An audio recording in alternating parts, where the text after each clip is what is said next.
ఆయన నిజానికి పుట్టుకతోనే ఆయనకి ఆ ధ్యానం వచ్చింది. ఆయన ఏ పుస్తకాలు చదివినట్లుగా ఎక్కడా కనపడదు, ఈ గ్రంథాలు చదివారని కనపడదు. ఆయన ఒక్కొక్క సంప్రదాయమునందున్న పతాక స్థాయిలో సత్యదర్శనం కోసము అని ఒక్కొక్కరిని గురువుగా స్వీకరించారు.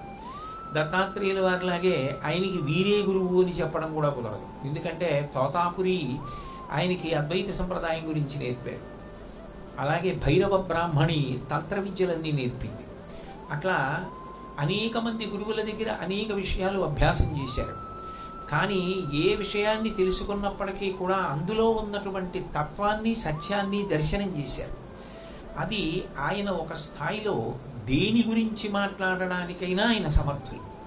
ఎందుకనంటే అది పుస్తకంగా తెలుసుకున్నవారు కాదు ఆయన.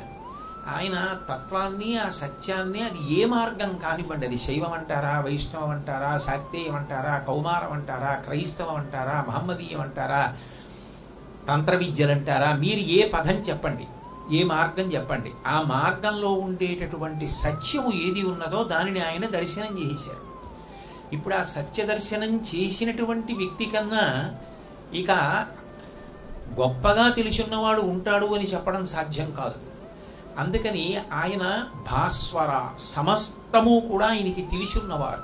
బ్రహ్మము ఎట్లా స్వయం ప్రకాశకమో అట్లా బ్రహ్మమును తెలుసుకుని అనుభవించిన ఆయన కూడా అంతే. సూర్య భగవానుడే బ్రహ్మవిత్ బ్రహ్మైవ భవతి.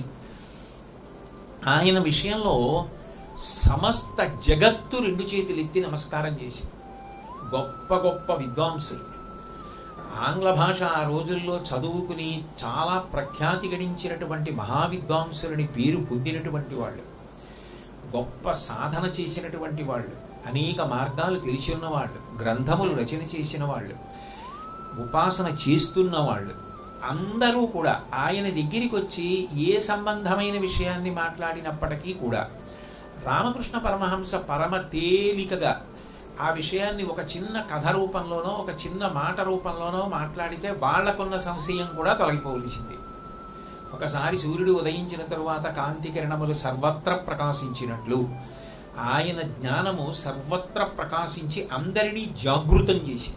సూర్యుడికి ఉండే లక్షణం ఏమిటి అంటే జాగృతం చేస్తాడు. ఆయన ఎందు ఉండేటటువంటి గౌరవంతో ఉత్తమ ప్రాణి అయినటువంటి మనుష్యుల యొక్క రెండు చేతులు కూడా కలుసుకుంటాయి, ముడుచుకుంటాయి.